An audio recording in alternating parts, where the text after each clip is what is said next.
అందరు చేతులు లేపి ఒక్కసారి స్లోగన్ చేయాలి. రద్దు చేయాలి జీవో 17 వెంటనే, రద్దు చేయాలి జీవో 17 వెంటనే, న్యాయం జరగాలి ఎస్సీ ఎస్టీ బీసీ మైనార్టీ కాంట్రాక్టులకు వెంటనే, న్యాయం జరగాలి ఎస్సీ ఎస్టీ బీసీ మైనార్టీ కాంట్రాక్టులకు వెంటనే. ఇదే మీ రాజ్యం, ఇదే మీ రాజ్యం, ఇదే మీ రాజ్యం, ఇదే మీ రాజ్యం.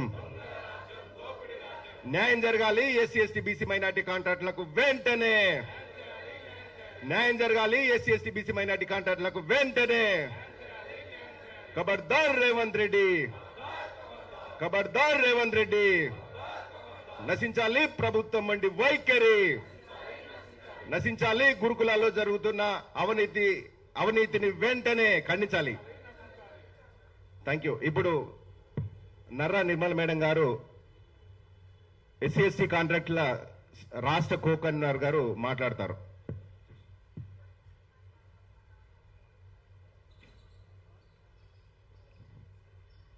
ఈరోజు ఈ యొక్క సమావేశానికి వచ్చినటువంటి ప్రతి ఒక్కరికి, మా కన్వీనర్స్ అందరికీ, కో కన్వీనర్స్ అందరికీ, లీడర్స్ అందరికీ, అదేవిధంగా మీడియా మిత్రులందరికీ కూడా పేరు పేరున నమస్కారాలు. నా పేరు నర్రా నిర్మల, నేను SC ST BC minority co convener.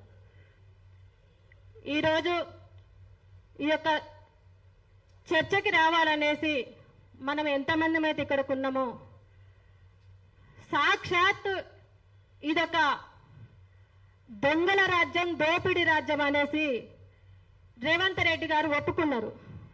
మా రాజ్యం ఏది, మా కాంగ్రెస్ ప్రభుత్వం ఏది, మేము దొంగలం, మేము ఈ విధంగానే దోచుకుంటాం అనేసి ఈరోజు మన రెన్యూవల్ సీఎం రేవంత్ రెడ్డి గారు సాక్షాత్తు ఒప్పుకొని నిరూపించుకున్నారు. ఆనాడు గురుకులాలు ఏ విధంగా ఉన్నాయి?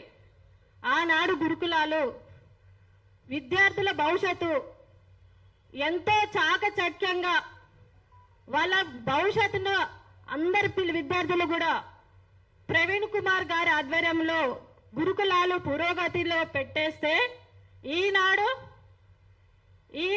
కాంగ్రెస్ ప్రభుత్వం రేవంత్ రెడ్డి గారు అదే గురుకులాల పిల్లల భవిష్యత్తుని అధోగతిలో పెట్టేసి అంధకారంలోకి నెట్టేశారు.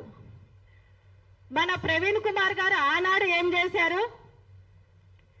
ఎంతో చాకచక్యంగా బహుజనుల పిల్లల బ్రతుకులు బాగుపడాలి, ప్రతి పేదింటి బిడ్డ ఒక బంగారు భవిష్యత్తులో ఉండాలి అనేసి డాక్టర్ ఆర్ఎస్ ప్రవీణ్ కుమార్ గారు గురుకులాల సెక్రటరీగా ఉన్నప్పుడు తన ప్రవీణ్ కుమార్ గారు అన్ని కూడా విజయాలతోటి వరదగా సృష్టిస్తే, మన రేవంత్ రెడ్డి గారు చేస్తున్నదేంటి?